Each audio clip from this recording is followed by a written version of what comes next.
Será que Deus ainda te aceita? Você já sentiu ou sente que viveu tão errado que já é tarde demais para você? Será que Deus ainda te ama? Se você tem esse pensamento, ou se você às vezes pensa assim, se você já pensou assim, essa meditação, esse estudo é para você. Imagina um jovem que caiu num buraco muito fundo. E ele caiu num buraco que tá meio lameado, assim, sabe? É como se fosse, sei lá, um poço. Ele tá meio lameado e quanto mais ele se... Sabe aqueles areias, ali movediço, quanto mais você se mexe aquela lama, mais você se mexe, mais você se afunda. Ele cai lá, tenta subir, mas ele vai caindo mais, ele fica com medo de se afogar, ele consegue ali respirar, ele dá um jeito de sobreviver, ele dá um jeito de se acostumar, de comer, passa uns ratos, ele pega uns insetos, ele come a água da chuva, ele bebe, ele vai se adaptando, ele vai dando jeito, aquela lama dá uma baixada, ele consegue ali se adaptar. Durante muito tempo ele tentou sair do buraco, mas o esforço era grande, então ele se adaptou a ficar ali. Resiliente, ele fez uma coisa que todo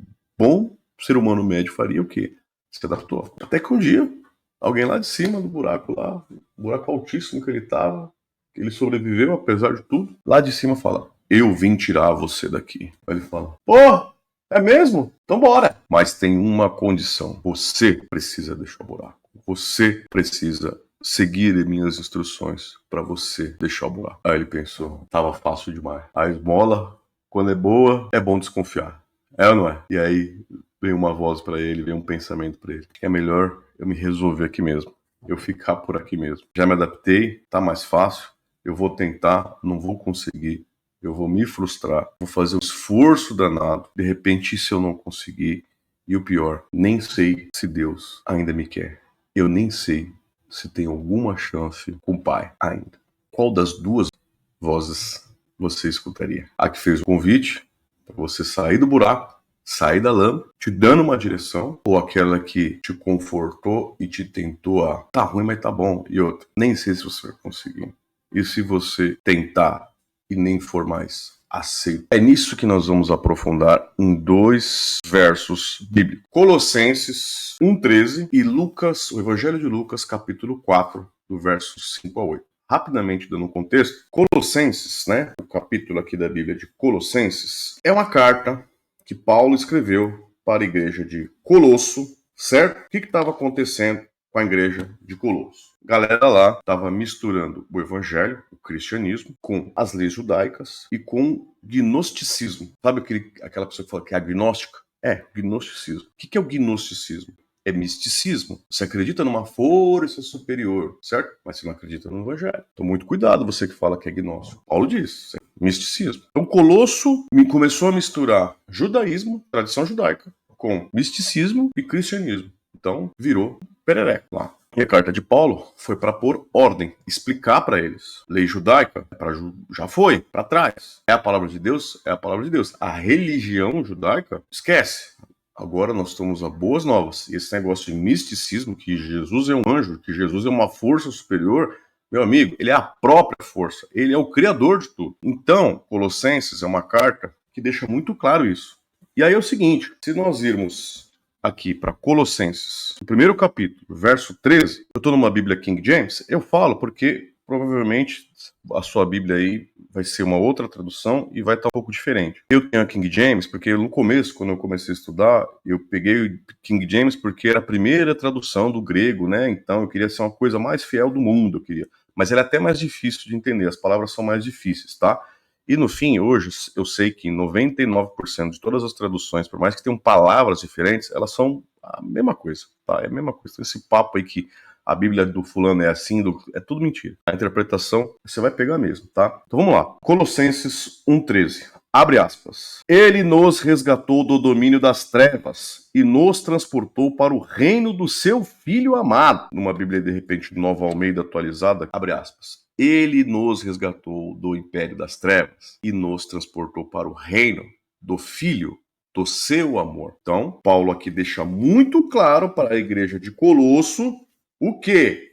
O que ele deixa muito claro para a igreja de Colosso? A supremacia do Cristo. E aí vamos lá para o Evangelho de Lucas, o livro que tem na Bíblia, escrito pelo único gentil, ou seja, estrangeiro, não judeu, no Novo Testamento. Olha que maravilha. Lucas era um médico, né? Era um artista, Ele andou lado a lado de Paulo, cara muito sábio, e ele tem essa visão, o livro dele tem essa visão do evangelho de alguém que era gentil. E Lucas, por ser ele foi ao encontro da Virgem Maria, que sabia todos os detalhes da vida de Jesus. Então, é um evangelho formidável para a gente ler, tá? Então nós vamos começar no versículo 5. Qual o contexto?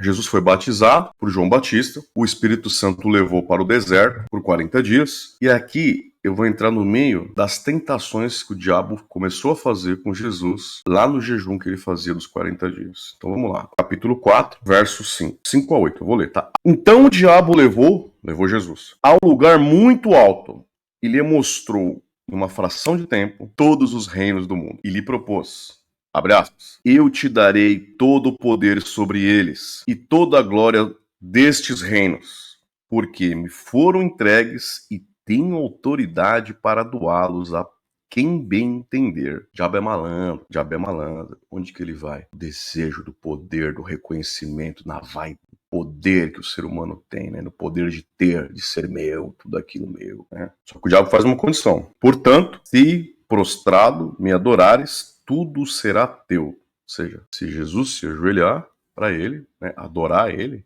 o demônio disse que ia dar tudo aquilo para Jesus. O que Jesus fez? Lhe afirmou, abre aspas, está escrito, ao Senhor teu Deus adorarás e só a ele darás culto. Uma Bíblia Nova Almeida, teu Deus. Você pode estar achando que você foi longe demais para Deus te aceitar de volta, para Jesus demonstrar o amor e derramar o fruto do Espírito Santo na sua vida. Mas Colossenses mostra o que? Deus não te abandonou. Pelo contrário, Ele te resgatou. Ele nos resgatou do império das trevas. Não é sobre você se esforçar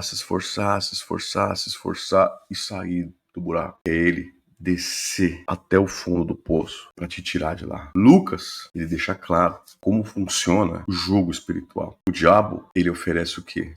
Poder, glória fácil. Ele sabe a fraqueza da nossa vaidade. Ele sabe a nossa fraqueza de querer ser desejado, respeitada. É, não é? Mas Jesus rejeita o atalho, porque ele sabe a única adoração que salva é a que vai para o Pai. E hoje mesmo o inimigo ainda faz ofertas, promessas parecidas de atalho, de orgulho, é ou não é? E até lança setas na sua mente ou da boca de outras pessoas para te deixar lá no buraco, lá no fundo. Você errou demais, você já era, nem Deus te quer mais. Lembra que você fez tal coisa? Lembra que você fez isso? Deus nem te quer. Segue o jogo, faça a sua vontade, faça o que você quer. A vida é curta, faz o que você quer. E isso é mentira, tá escrito. Você não é rejeitado, você não é abandonada, você não é feia, você não é invalidada, você é amada, você é amado, você foi resgatado. Jesus foi na cruz e provou, ó, eu sou maior que tudo isso, eu venci todas as tentações, eu venci esse mundo, eu venci a morte. Quantas vezes você já pensou, eu não tenho mais volta? Quantas vezes você pensou que o que você fez, o que você falou, como você vive, como você estava vivendo, ou o que você estava pensando, te afastou da presença de Deus em definitivo? Uma coisa eu sei, o império das trevas vai lançar pensamentos e vai mentir para você todos os dias, dizendo, ninguém gosta de você, você não é mais digna, você estragou tudo, Deus já desistiu de você. Até o padre que eu conheço faz coisa errada.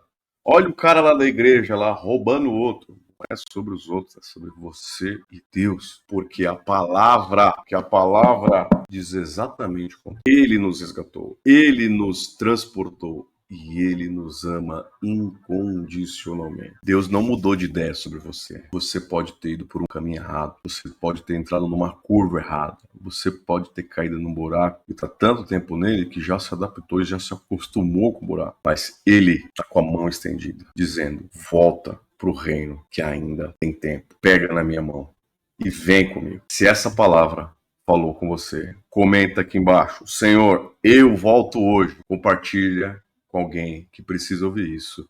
E se você ainda não está inscrito no canal, se inscreve aí pra gente continuar firme nesse estudo todos os dias. Tamo junto e até amanhã.